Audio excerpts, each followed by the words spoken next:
താൻ hair transplantation നടത്തിയ കാര്യം കഴിഞ്ഞ ദിവസമാണ് ഗായകനും വ്ളോഗറുമായ വിജയ് മാധവ് തന്റെ യൂട്യൂബ് ചാനലിലൂടെ അറിയിച്ചത്.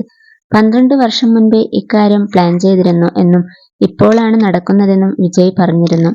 അടുത്തിടെയാണ് ഹെയർ ട്രാൻസ്പ്ലാന്റേഷൻ നടത്തി തലയോട്ടി പഴുത്ത സനിൽ എന്ന യുവാവിന്റെ വാർത്ത പുറത്തുവന്നത്. ഇക്കാര്യത്തിൽ പ്രതികരണവുമായി രംഗത്ത് വന്നിരിക്കുകയാണ് വിജയ്.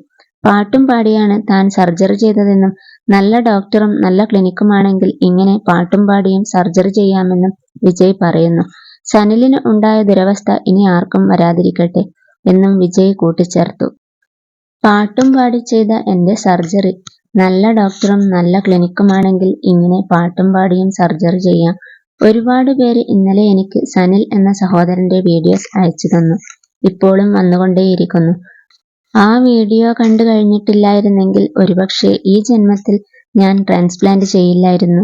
ഞാൻ ചെയ്തു കഴിഞ്ഞത് കൊണ്ടും നല്ല രീതിയിൽ ഇപ്പോൾ ഇരിക്കുന്നത് കൊണ്ടും മാത്രമാണ് ഈ വീഡിയോ ഇട്ടത്. അദ്ദേഹത്തിന് ഉണ്ടായ ദുരവസ്ഥ ഇനി ആർക്കും വരാതിരിക്കട്ടെ.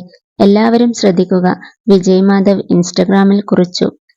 ഹെയർ ട്രാൻസ്പ്ലാന്റ് ചെയ്ത് തിരികെ വീട്ടിലെത്തിയ ശേഷം ദേവികയുടെയും മക്കളുടെയും റിയാക്ഷനും വിജയ് മുൻപത്തെ വീഡിയോയിൽ കാണിക്കുന്നുണ്ട്. നന്നായിട്ടുണ്ട് എന്നും പുതിയ ലുക്ക് തനിക്ക് ഇഷ്ടപ്പെട്ടു എന്നുമാണ് ദേവിക പ്രതികരിച്ചത്.